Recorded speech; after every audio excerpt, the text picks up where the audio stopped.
Hello vloggers, welcome back to Koinashi Vlogs. Yes, I came to Bangkok. මම මැයි 29 වෙනිදා Bangkok වලට මට flight එකක් තිබුණා ලංකාවේ ඉඳන්. මම ආවේ මගේ වැඩකට සහ මගේ බිස්නස් වැඩකට. ඒ කියන්නේ පර්සනල් වැඩකටයි මගේ බිස්නස් වැඩකටයි. ඒ දෙකටම තමයි මම තායිලන්ඩ් ආවේ. ඒ කියන්නේ අතටම කියනවා නම් මම ඇවිදින්න නෙමෙයි ආවේ. තායිලන්ඩ් බැංකොක් ඇවිදලා බලන්න නෙමෙයි ආවේ. මොකද මම මෙහෙට දෙපාරක්ම ඇවිල්ලා තියෙන නිසා මේ පාර මම ආවේ මගේ බිස්නස් වැඩකටයි පර්සනල් වැඩකටයි. මට ෆ්ලයිට් එක තිබුණේ 29 වෙනිදා උදේ පාන්දරම එකට. Thailand වල local time 5:36 වෙද්දි මම ලෑන්ඩ් වුණා. ලෑන්ඩ් වෙලා check out එක ඔක්කොම ඉවර වෙලා මම එයාපෝට් එක ඇතුලේ ඉඳන් එළියට එද්දී around 7 වගේ වුණා. මොකද මම එතනින්ම මට SIM එකක් purchase කරගෙන තමයි මම එළියට ආවේ. මොකද ගෙදරට කතා කරන්න ඕන නිසා. හැබැයි මට මාරි වැඩක් වුණා ඔයාලට කියන්න. මම 7යි මම හොටෙල් එකට එද්දී 7:30 7:00යි. හැබැයි හොටෙල් එකේ check-in එක තිබුණේ 3:30 වලට. ඒ කියන්නේ මට ගොඩක් time තියෙනවා තව. හැබැයි මට හෙන්නම නිදිමතයි අපි දෙන්නටම.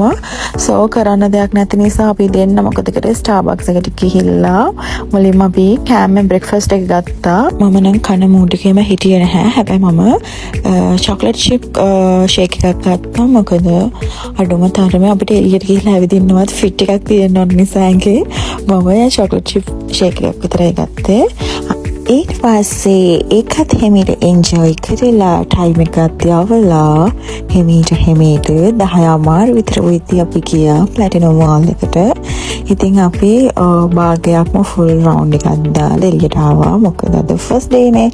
ඉතින් අද එච්චරට ලොකුවට shopping මොකුත් කරන්න අයිඩියා එකක් තිබුණේ නැහැ.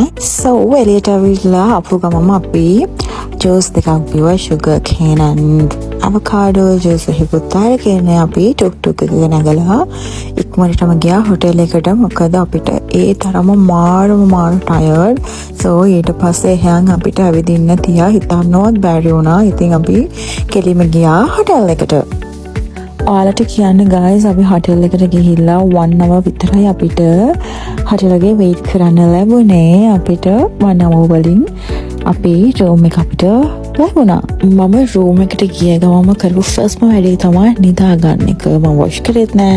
face wash විතර කරලා මම ටක්කලා නිදාගත්තා. ඊට පස්සේ 5:30 විතර වෙද්දි මට හැරුණා. මොකද මට හොඳටම බඩගින්නක්